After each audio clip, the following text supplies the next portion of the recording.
Hello, and thanks for joining me for the second part of our IP talk on digital health, in which I'll be providing some practical advice on identifying and patenting digital health inventions. My name is Jack Severs. I'm a UK and European patent attorney at Gill Jennings Every. GJE are a specialist IP law firm with our main office here in London, and we advise a wide range of clients on patents, trademarks, and design rights. My aim for this talk is to provide some practical advice which reflects the questions that arise most often around patent protection of digital health inventions. In the first part of this talk, we were looking at the question, is my digital health technology patentable? I introduced the European Patent Office's approach to assessing patentability, and in this talk, we'll now apply that to a number of example technologies which reflect the categories of technology that I see most often. So to briefly recap the Patent Office's approach to analysing patentability, as I said, digital health technology is assessed as a computer implemented invention, but like all other inventions, it firstly must be new and inventive. So it must have at least one difference to the closest technology that is already known. Those differences must solve some kind of problem in a non-obvious way, and the problem solved must be technical. So the problem solved must fall within a technical field which is not excluded from patentability. So let's apply this approach to a number of examples. The first example is a software-controlled medical device which is based on electrostimulation of the vagus nerve. So this is a known technique which has a number of therapeutic uses. There are a number of known devices out there, such as the one pictured, which implement this technique. In this example, this fictional company have come up with some new software for controlling the electrical current in a specific way, which improves the therapeutic effect. So the new features of the invention relate purely to the software which is used for controlling the electrical stimulus provided. This would be considered technical, although all those new features relate purely to software, which is nominally an excluded category, because they are used for control of the device to improve a therapeutic effect. That is a technical problem, and so the invention would be considered technical. You can see there's a clear parallel with the EPO example for software for controlling a specific technical system or process, for example, an X-ray apparatus. So this is an example where you can map the problem solved by the technology onto one of those EPO examples, and you can be pretty confident that it will be considered technical and patentable, assuming it is, of course, novel and inventive. So the second example is an example of the type of software platform that I described in the first part, which is used to connect patients with appropriate clinicians and allow for the sharing of information. In this example, we're considering this the first ever platform to connect patients with physiotherapists to provide an at-home physiotherapy platform. So it allows patients to schedule video consultations and to share information on physiotherapy. As a second feature, it takes patient input in the form of a short questionnaire and uses a formula to create a tailored exercise plan for the patient. So there's two potential new aspects to the technology there. These are very unlikely to be considered technical. So the first feature, the fact that it's the first ever platform to provide information on physiotherapy, those new features relate solely to the type of information which is provided. There's clearly a vast number of software platforms out there which provide video communication. So simply providing a new type of information using that existing software is not going to provide any technical merit, even though it is the first ever platform to do so. The second point, which relates to taking patient input in the form of a questionnaire and using some kind of internal formula to create a tailored exercise plan, Again, this is unlikely to be considered technical. The creation of exercise plans based on patient information is generally considered an administrative or a mental process. So you would go into a physiotherapy clinic, you would provide information on the injury, your age, height, weight, etc. And the physiotherapist would give you an exercise plan. Simply taking that process, that administrative process, and automating it with routine software, off-the-shelf software, is not going to provide any technical merit. So this is very unlikely to be considered patentable, at least at the generality that I've described those features now.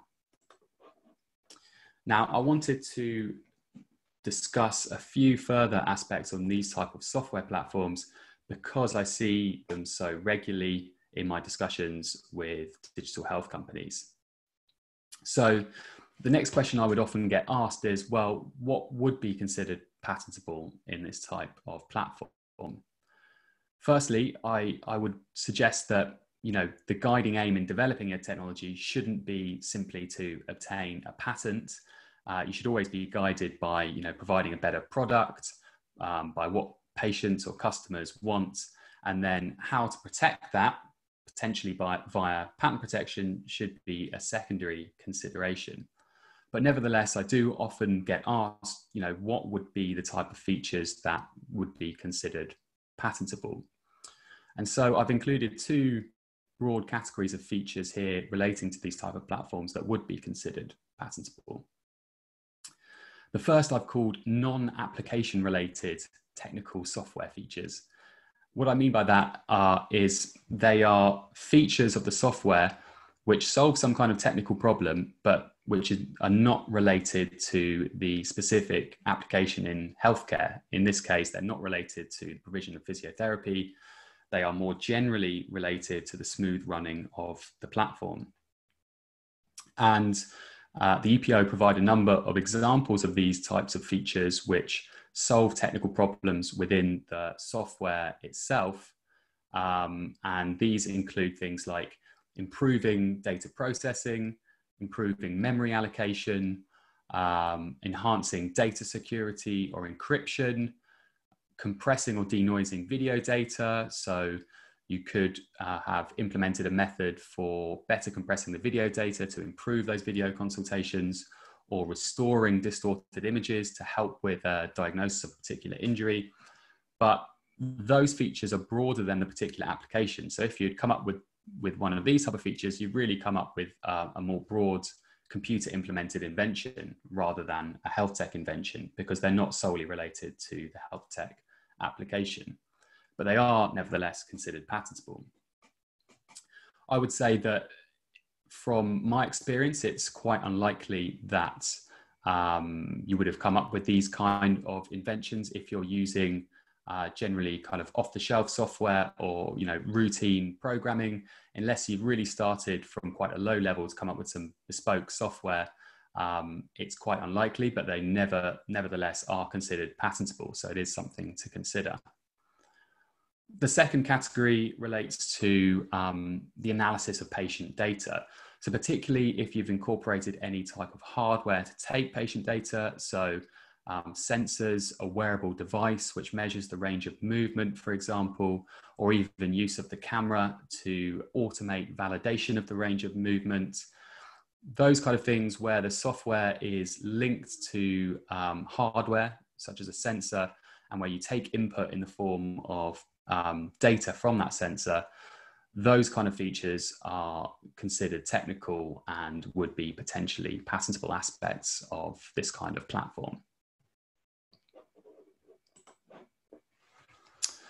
The third example is a smartphone app which implements image processing for a skin cancer diagnosis. So here we have a smartphone app that uses the camera to obtain a picture of the skin. This company have developed a new machine learning classifier for classifying image data to provide a risk indication of a particular skin cancer. They have developed a new approach to training a model to learn data representations which work particularly well for phone camera data and look for changes over time in a sequence of images. So again, those features would be considered technical. Although the new features are purely mathematical method features, they're algorithm features, and as we've seen, mathematical methods are excluded from patent protection. Because they are applied to solve a technical problem, i.e. a medical diagnosis, they would be considered patentable. So they're not just defined as abstract mathematical method algorithm features, but we're claiming them particularly for solving a particular problem in the form of a medical diagnosis. And again, you can see the parallel with one of the EPO examples I provided earlier of providing automated processing of patient data to provide a medical diagnosis. There's also parallels with some of the machine learning examples that I provided earlier in terms of classifying based on image data features. So this technology would be considered patentable, assuming it is novel and inventive. So to summarize how to approach assessing whether your digital health technology is patentable, firstly, your technology must be new. It must have at least one feature which distinguishes it from anything else disclosed anywhere previously. Those new features must also solve some kind of problem in a non-obvious way, and that's assessed through the eyes of the skilled person, so someone who knows the field, knows what already exists, but has no inventive capability themselves. So if you've had to overcome some kind of existing problem in the field, that's a good indication that your technology would be considered inventive. Finally, the problem solved must fall within a technical field, so a field not excluded from patentability. And as a general guide on what is considered technical, firstly, your invention would almost certainly be considered technical if the new features relate to hardware features. So medical device features, sensor, physical hardware will be considered technical. If they relate to software, so if the new features of your technology are purely software features, they will be considered technical if that software is used to control some kind of hardware, so used to control a sensor or some form of hardware, medical device component, or equally, if it takes input in the form of patient data from some kind of hardware, it is very likely to be considered technical. Also, if you have software which is designed to process physiological data, so for example, machine learning algorithms which are applied to provide a medical diagnosis or a health indication, again, that is very likely to be considered technical and patentable, assuming it's novel and inventive. And the final catch-all at the end is if it can otherwise be argued to solve a technical problem. So particularly if you look back over my earlier slide on those non-application related software features, if you can argue that your software improves on the smooth running of the software, whether that's memory allocation, better compression of video or image files, then you could argue that your software is solving a technical problem. So that concludes the second of the 3 sections of this talk on patenting digital health inventions. You can find the other 2 parts on our YouTube channel if you haven't already. And if you'd like to find out more about IP and how to protect your innovation, you can find more information on our website, gjae.com. If you have any specific queries, then please do feel free to email me. I'd be happy to discuss your particular digital health technology.